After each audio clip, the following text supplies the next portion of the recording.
Hey, everybody out there in Fantastic Comics YouTube land. This is Yule, welcoming you to what I hope will be a series of interviews that I will be putting out from time to time entitled, Whose Chopper Is This? Where I ask you to try and figure out who I am having a conversation with in the comic book industry. We'll get into it on a number of different subjects, and by the end, you might be able to figure it out. No guarantees. No guarantees I'm going to tell you who it is, but there are always going to be clues. Now, these are clipped segments that will be on our Patreon page for anybody that subscribes over there. There will be a link down on the bottom of this video. So if you're at all inclined, if you enjoy what we do, maybe you might think about going in, leaving us a tip, maybe subscribing for a donation. We don't ask for much and we don't give much, but this is the first of it. So if you like what you're hearing here, you might want to go and do that. If you do, you also might want to give this video a thumbs up. I appreciate it. And if you haven't already, maybe think about subscribing to the channel and hitting the bell for notifications so you can find out when subsequent episodes of Whose Chopper Is This comes out. So without further ado, let's get it on.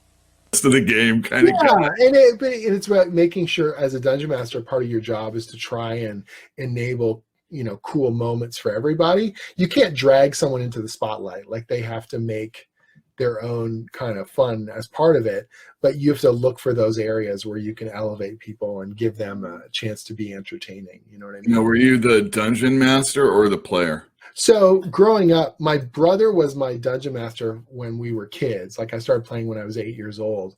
But when he went off through high school and eventually off to university, I became just the de facto DM for most of the time with my friends. So, and you could draw too. Yeah. So we would awesome. We had a bunch of we had several artists kind of in our group, so we would all draw different stuff. It was a lot of fun. I mean, we're talking high school. Yeah, it was fun, but yeah, it was cool. I love doing the DM thing. I love being the game master because seeing your friends get excited about the stuff you are introducing at the table, or fun NPCs you could keep bringing back around, or stuff like that. It was a real joy, you know what I mean? And like I said, empowering them to have cool moments and entertainment was always kind of the thing. That's, playing D&D was the reason why I wanted to become a writer and a storyteller, because in that moment at the table, seeing someone react to what you do is so vibrant, you know what I mean? And it just made me want to make stuff. It made me want to tell stories and to engage people and to entertain them, and so I really wouldn't be here as a writer if it wasn't for things like D&D and other tabletop role-playing games. Like, we played a slew of different games in high school, just a maddening amount when I think about it.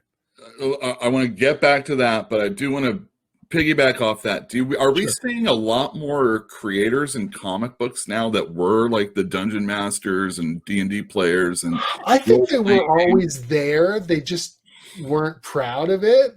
They probably just kind of like being a comics creator. Yeah, like they just weren't. I think it was something where a lot of people were playing it, but you weren't necessarily wearing it like on your sleeve this way.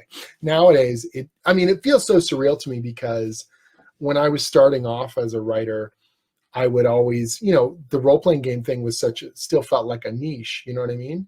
And so it wouldn't come up very often. it would be funny because I would be doing work in role-playing games, and if it came up in conversation with comic people, most of the time we're like, that's cool, but they weren't players or DMs, so they didn't care. And now, like, everybody is, like, so many of my editors and the artists that I work with, they're playing D&D or they're running games. And so the fact that I work on D&D now has a weird cachet. And that, again, just makes no sense to me. Like, it wasn't that it was ever a weakness. It just felt like that was over there. Like, I did D&D stuff, and that's fine. And the people that liked that thought that was fine. But it wasn't ever going to affect anything else, you know? And now everybody's into it. It's Like, crazy. yeah, like my wife and I do this series of books called the D&D Young Adventurers Guides. Those are great. Thank you. They've done really well. We're really proud of them. And I emailed a bunch of my friends and basically said, look, you know, Random House, the publisher, is going to be sending out review copies. And they said we could send out to some friends and family.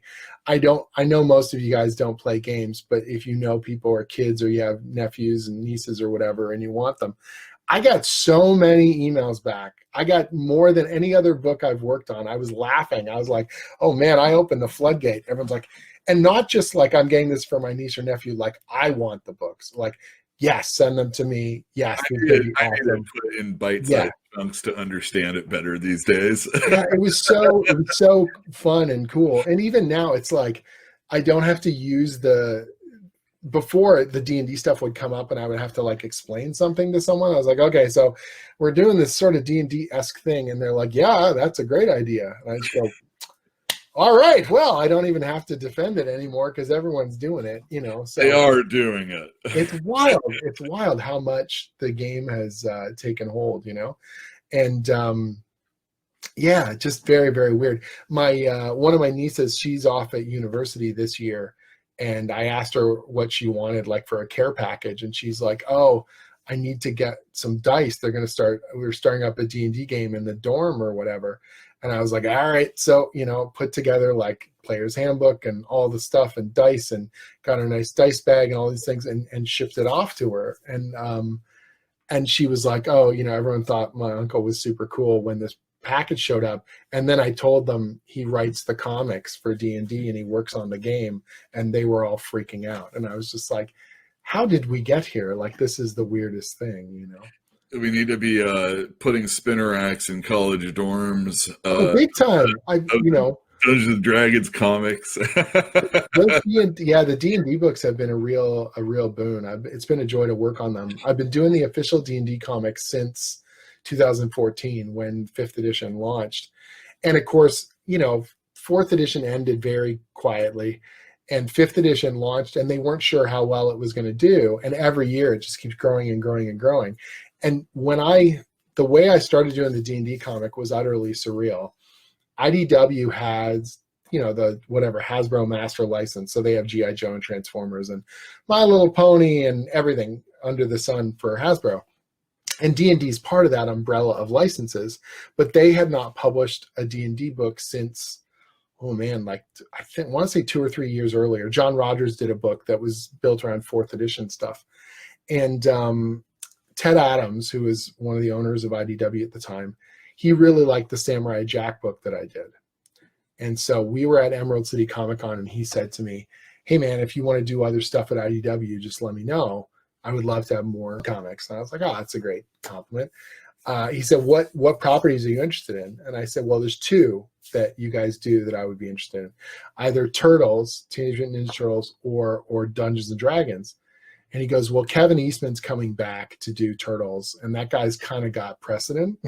Yeah, just I was like, "Yeah, just a bit, right?" And he said, "But D&D, really?" And he was like, "I don't think you want to do D&D." I was like, "Why?" And he goes, "They're kind of a pain in the ass. Like, it's a really, really detailed property, and there's a lot of stuff going on. I don't know, man. Like, they're nice enough, but the approval process is murder. Like, everyone we've had go through it just really struggles with it." And I was like, really? That seems weird to me, because everyone I've ever interacted with in the role-playing game industry has been awesome.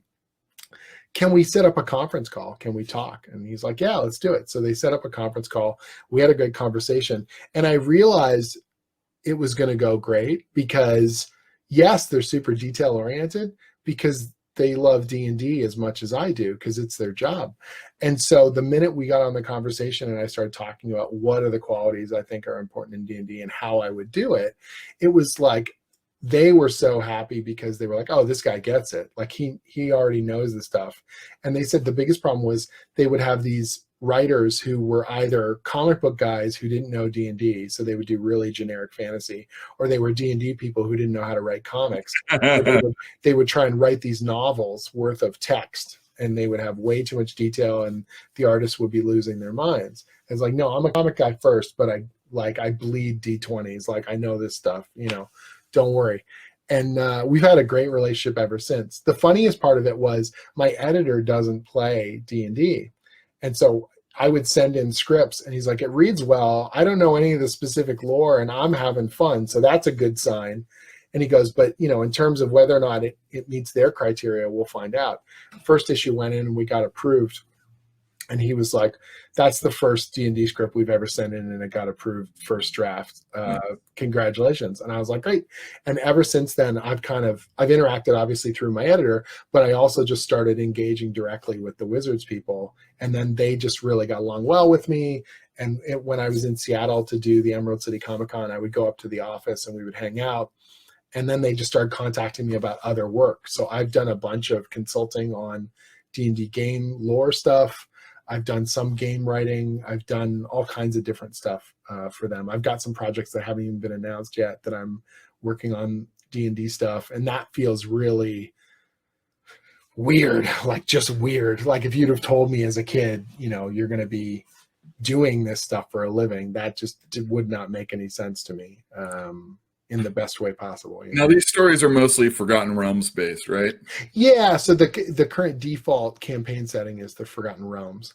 And like everything else, I make sure all the lore works, so it is correctly the Forgotten Realms, but I don't want to get up its own butt in terms of like ultra crazy lore detail that you need to know in order to enjoy it.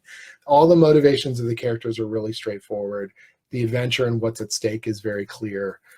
If a creature's super weird and has unique abilities, I make sure to show it off so that you are aware of what this thing can do, so that you don't have to have a monster manual stat block in your brain in order to appreciate and enjoy. Some of the best reader feedback I've gotten is from people who have not played D&D and they read the D&D comics and they're like, this is a great fantasy story. I've always wanted to try the game, but I've been intimidated. And I'm like, go, like trying to push them toward it, And so I try and make this stuff really easy entry, you know what I mean? But if you are a D&D grognard, if you're like a big nerdo for it like me, you'll see little details or there'll be stray little lines of dialogue and you're like, oh yeah, that's a thing. Oh, that's absolutely the correct stuff or whatever. And that means a lot to me, to get it right and to deliver the goods. Because I'm a fan too. Like I want it to work and I want it to be awesome. One of the nice things about working on it is the many amazing artists we've had on the book. I'll send them tons of visual reference. Like I've got all the books just around this corner here. I have like half a bookshelf of just D&D books. And so I'll just pull stuff off my shelf and take a quick photo with my phone or whatever and send them visual ref or passages of text that are important to what we're covering to make sure we get it right, Yeah. So what other games did you play as a kid?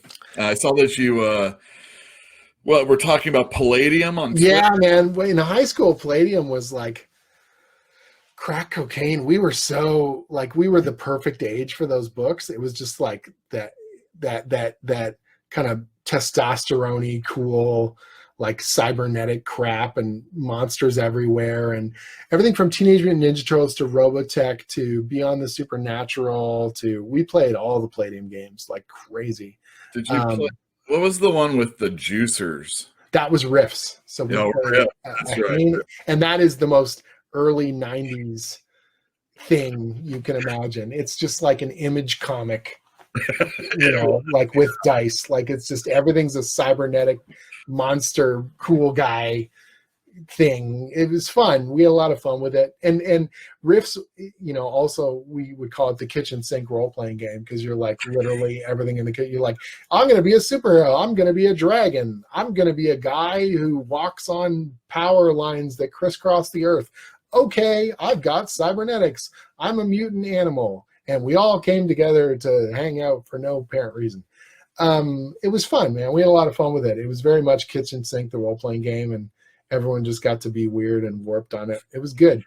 I remember the Palladium system was always a little funky. Oh, sure. And trying to play as rules written was always a nightmare, because I don't think they were internally consistent. But most of the time with role-playing games, there's an improvisational element where you're just like, look, just roll these dice, try and roll high.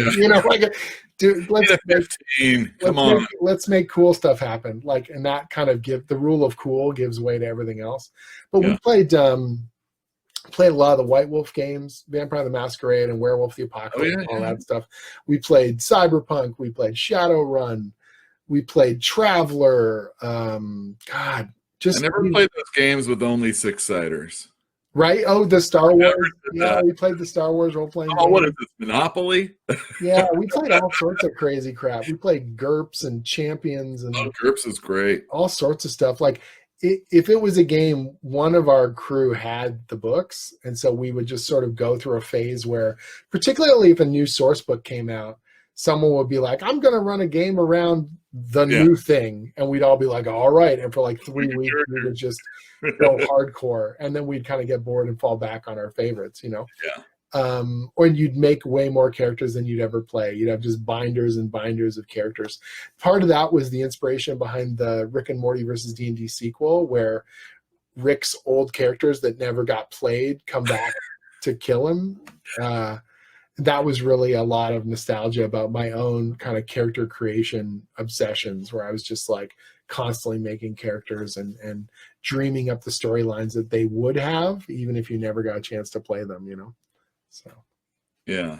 And the role-playing game stuff honestly informs so much of my writing, because when I'm writing characters, I'm role-playing them. Like, what would Steve Rogers do? Like, what would Peter Parker do? What would Miles Morales do, or Kamala Khan, or any of these characters? It's about knowing them as characters and acting through them. Sometimes I think some of the writers, even when I like their stuff, I hear their voice too much. Like, I'm like, I don't want to throw mud at particular writers, but you're still just writing the same voice you always write. It just happens to be coming out of my favorite character. Do you know what I mean? Sometimes I think, this person would write this character very well because this person writes this character very well. Already, they write every other character like that character. Yeah. It's not a good Superman necessarily, and I'm just using Superman. Sure.